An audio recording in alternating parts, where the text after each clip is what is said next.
Told you, I spent 1 month teaching Tibetan refugees in northern India, and I expected it to be an adventure. I expected it to improve my teaching, but I did not expect it to make me a happier person, or for that matter, a happier teacher. And so I'm probably committing TESOL France heresy by going against the theme of this weekend's colloquium, by talking about the real needs of our teachers as opposed to the real needs of our learners. In particular, the need of our teachers to keep ourselves happy and to avoid burning out. The following ideas could be considered common sense, but there's knowing them and applying them, and I'd like to focus on applying them to our teaching. So funny thing about having a near-death experience, and if you've ever been to India, then you have seen this, have ever experienced this. Ooh. So skip that. France is a great place to teach, and we should appreciate every teaching resource that we have here, because unlike third world countries, we have a whole lot more than they do. Some of them don't have lights, they don't have textbooks.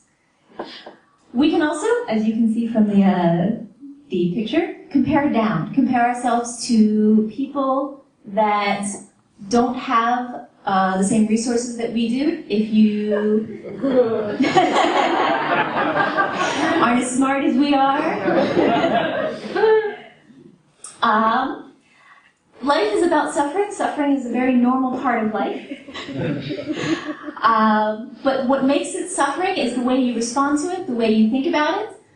If you see it as a challenge, then you're more likely to find the motivation to overcome that challenge as opposed to just suffering. So, for example, you're in the middle of class, you have the week from hell. You see it as an opportunity to help people, rather than just, oh my God, I have to teach the present perfect again.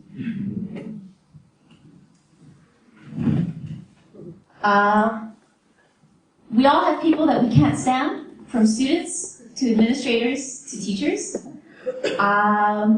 But if we let the anger and the hatred for the people that we absolutely can't stand well up inside of us, then we're just going to feel bad, and we're going to transfer that anger over to the people that we love, to our partners, our roommates.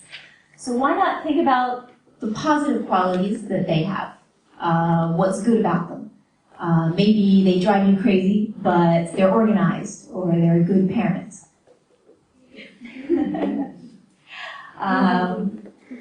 Yeah, maybe they're surely very good at something, and you try to put yourself in their shoes. See things from their perspective. See that they have different goals, different interests maybe than you do, and it's difficult to do. While I was in India, I had a co-teacher who used to yell at everybody all the time. He was angry. And I couldn't understand how he could do that, and how he could just spread the anger that way and just make everyone's lives miserable. But I realized that he was very hardworking, and he was very talented in administrative details, and he really did want the best for his students and want the best for the particular program and the charity that I was working in. So I sort of learned to get along with him and to at least not hate the guy and not be angry at him, even though he did yell at me several times, and yell at the poor Tibetan refugees. It's very easy with our teaching schedule to get bogged down in the class after class, week after week. We see so many students in a single day, and we forget that they're people, and we forget to reach out and touch them, and to listen. Because that's the first step, to listen not just for the grammar mistakes that they make, but what they're actually trying to say. And it makes our job more fun, going to work with people that we care about and people we're friends with.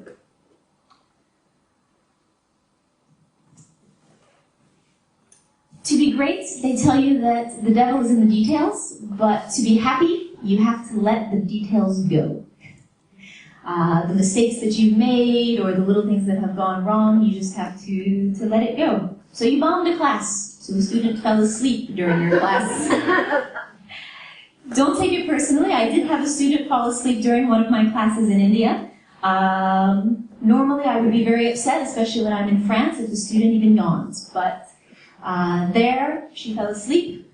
I realized that she was in the wrong level of the class. I tried to change it. It didn't work because it's a volunteer charity, and so I just kept right on teaching and let her sleep. Because worrying is probably one of the worst destroyers of happiness.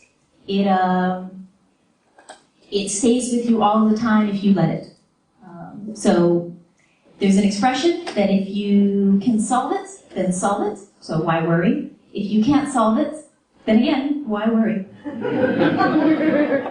So this especially applies to, I had a conversation with my parents when I came back from India about the financial crisis, and which we hadn't heard about, but I basically, why worry? You can't do anything.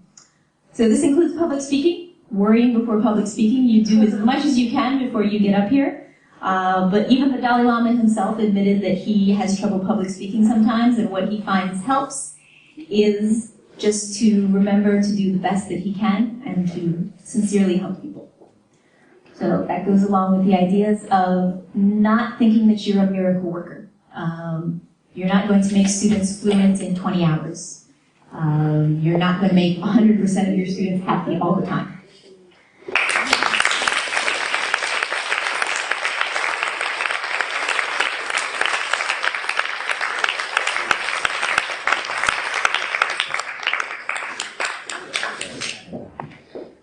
Thank you, Erin.